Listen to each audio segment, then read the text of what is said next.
Ну що, готові до чогось новенького? Найщиріше вітаннячка всім українцям, нашим підписникам, найкращим воїнам у світі і тим щедрим серцям, хто стане спонсором нашої творчості. Бляха, я! Ви на каналі Є кіно. З вами і надалі Олег, і сьогоднішнє відео ТОП-12 найкращі нові серіали 2025 року, які вам сподобаються.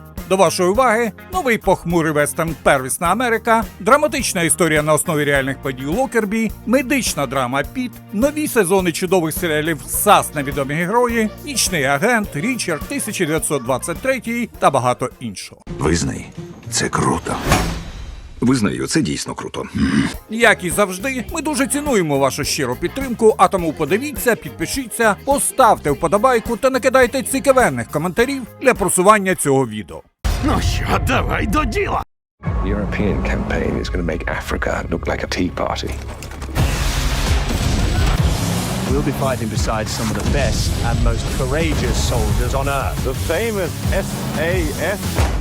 «САС. Невідомі герої» – драматичний воєнний серіал режисера Тома Шенкленда, що є екранізацією одноіменного роману британського історика та письменника Бена Макінтайра. Саме цією історією надихався відомий режисер Гай Річі, коли знімав свій фільм «Міністерство неджентльменської війни». Та на відміну від фільма Річі, серіал Шенкленда отримав більш схвальні відгуки і один із найвищих рейтингів. За сюжетом Каїр, травень 1941 року. Друга світова війна повним ходом крокує територію Північної Африки, де зійшлися лоб-у-лоба війська фашистських Німеччини і Італії проти військ Великої Британії. Не дивлячись на несамовитий героїчний спротив, британські сили поступово програють війну військам генерала Ромеля. В той самий час троє друзів, лейтенантів британської армії, вигадують новий спосіб боротьби з німецькими та італійськими військами. Один з головних героїв, Девід Стірлінг, пропонує своєму керівництву майже самовбивчий план, який суперечить усім загальноприйнятим правилам тієї війни. Він збирає невеликий секретний загін із найстійкіших, найсуворіших, безрозсудних і сміливих солдатів, щоб влаштувати вогняний хаос у самому тилу ворога.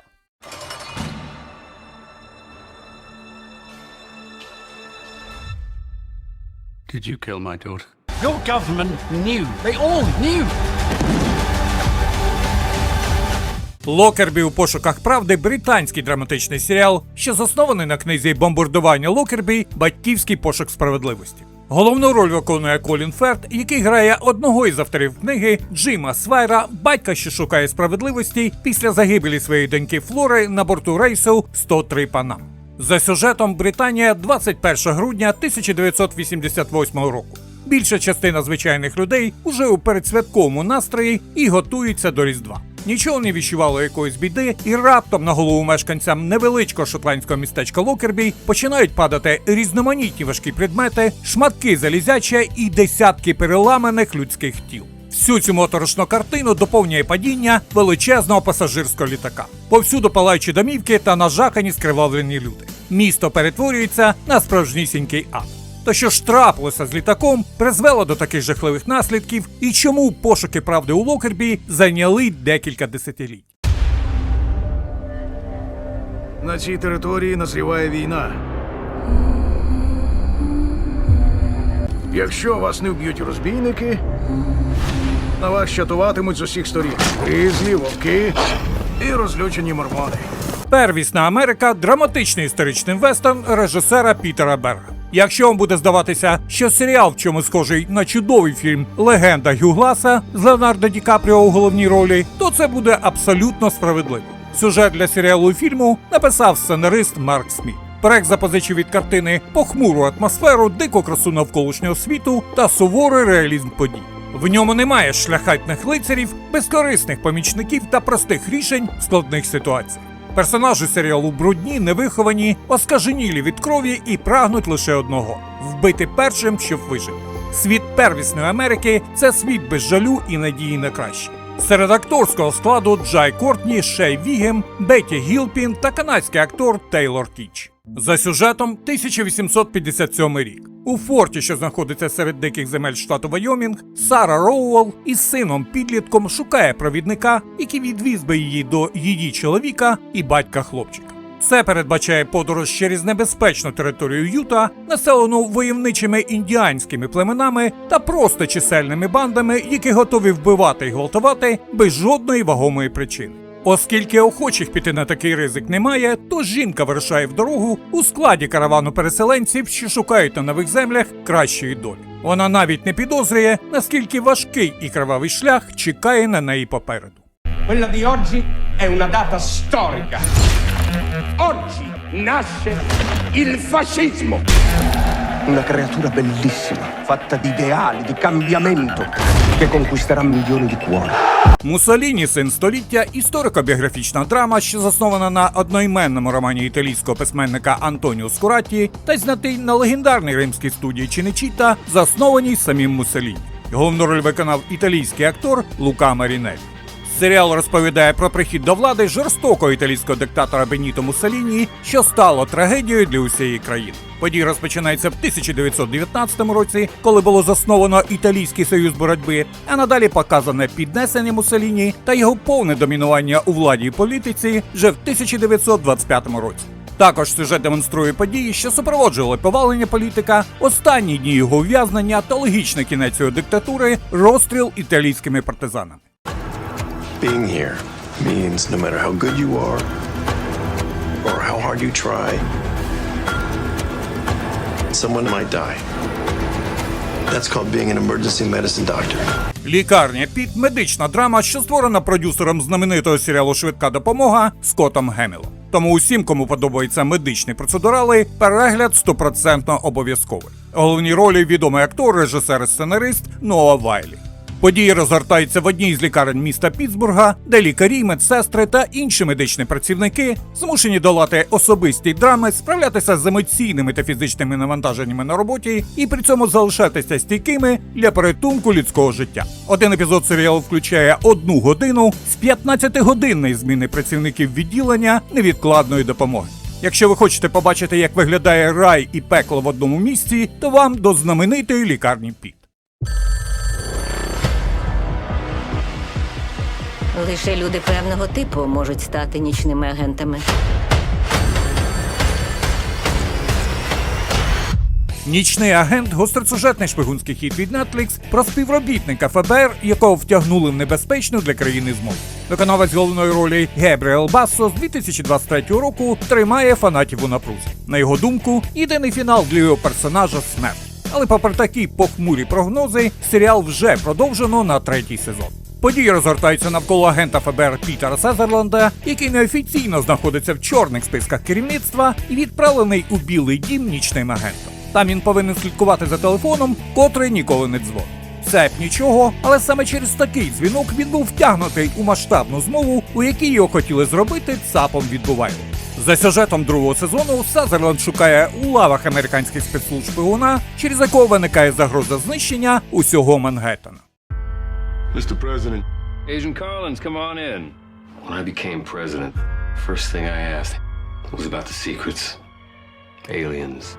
Who killed JFK? Out of everyone in my detail, you're the only one I really trust. Серіал «Рай» – заплутаний політичний трилер, який створений сценаристом Деном Фогельманом. Фогельман використовує флешбеки, які розкривають таємниці складних стосунків між наділеною владою особою та людьми, яким доручено її захищати. Ми побачимо зовсім не ідилічну картину роботи у секретній службі серед райських кущ життя вищого керівництва США. У головних ролях Стерлінг Браун і Джеймс Марден. За сюжетом головний герой Ксав'єр Колінс – агент секретної служби, якому довірили охороняти колишнього президента Кела Бредфорда. Коли Бредфорда знаходять мертвим у захищеній елітній будівлі, Колінс, який опиняється під підозрою, змушений розслідувати це вбивство, намагаючись не привертати до себе уваги.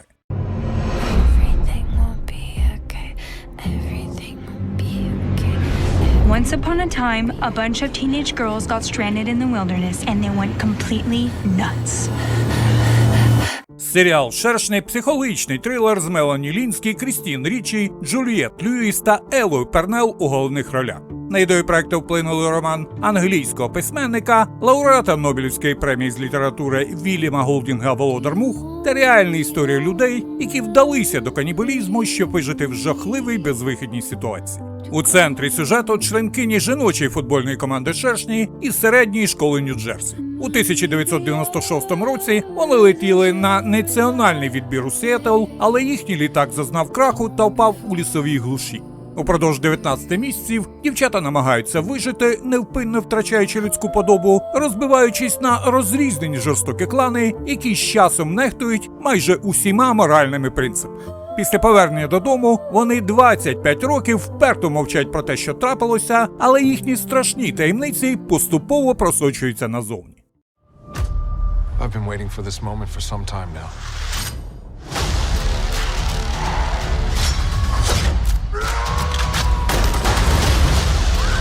Who is this guy? Polly. Серіал «Річер» – гостросюжетний кримінальний трилер із Аланом Річсоном у головній ролі. Сюжет нового сезону заснований на детективному романі англійського письменника Лі Чайлда «Спосіб переконання», котрий є 7-м у книжному циклі творів про титульного персонажа. Ще перед прем'єрою у жовтні минулого року було оголошено про продовження шоу на 4-й сезон. За сюжетом Джек Річер, колишній майор військової поліції, після звільнення зі служби мандрує Америкою. Він не має власного дому, із багажу тільки зубна щітка, а всі його рідні мертві.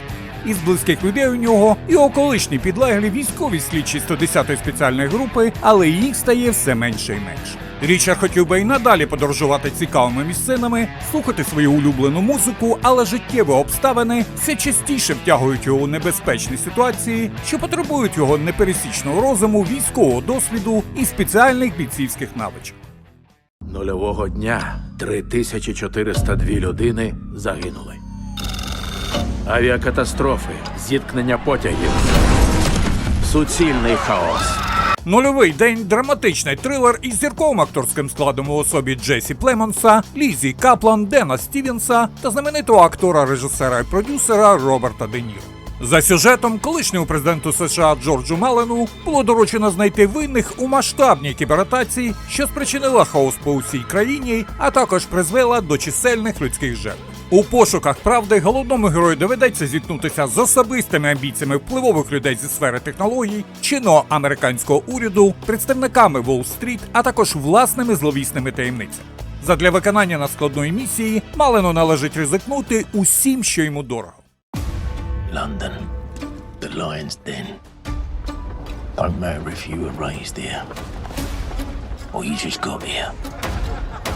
You learn to fight. Or this city will swallow you whole. «1000 ударів» – британська історична драма про небезпечний світ нелегальних боксерських боїв у вікторіанському Лондоні. Шоуранером є творець гострих козирків Стівен Найт, що вже промовисто вказує на величезну перспективність проекту. У головній ролі – відомий британський актор Стівен Грем. За сюжетом Лондон 80-ті роки ХХ століття – час підпільного боксу та соціальної боротьби. На вулицях міста злоумишляють різномасні злочинні банди. Хлопець з Ямайки на ім'я Езекія опиняється в самому серці кримінальних подій і згодом потрапляє у прихований світ заборонених біїв. Його головним суперником стає досвідчений боксер Шугар Годсон, роль якого виконує Стівен Грем. Їхні непрості стосунки вийдуть далеко за межі рингу і перетворюються на довге криваве суперництво. Today, we begin making Montana a playground for the elite. I'll destroy everything they fought for. I'm trying to prevent a war here. It ain't preventable. He wants to take this place from us. 1923, один із найкращих серіальних вестернів останніх років, отримав своє продовження на другий сезон. На це натякали завершальні кадри останнього епізоду, а високі рейтинги лише остаточно переконали керівництво Paramount+, що новий сезон очікують мільйони глядачів. Новий проект сценариста Тейлора Шерідана є сиквелом до серіалу 1883 і, відповідно, вже другим приквелом до знаменитого Єловстоуну. 1923 розповідає передісторію родини Даттон, які володіють ранчо Монтань. Їх зовні спокійне життя постійно ускладнюють вороги, які бажають заволодіти територією фермерів. У другому сезоні ми знову повернемося до Джейкоба і Кари Даттон, які за часів сухого закону і Великої депресії всіма силами намагалися врятувати свою спадщину від руйнування, а вцілілих членів сім'ї від смерті. Їм належить боротися за виживання проти промислового магната Дональда Вітфілда і його маріонетки Баннера Крейтона. Окрім цього, продовжиться неймовірна історія кохання Спенсера Даттона, роль виконує Брендон Скленар, та його дружини Олександри у виконанні Джулії Шлеффер, уродженої графині Сассекс. І, звичайно ж, не залишиться без уваги долі молодят Джека Даттона і Елізабет Стаффорд, які мають об'єднати дві великі родини. Дуже цікавить подальша доля молодої індіанської дівчини, яка біжить від переслідування детективів Пінкертона і фанатиків католицької церкви. Що було далі? Це зветься інтригою, мамо. Еллі, це зветься обломом.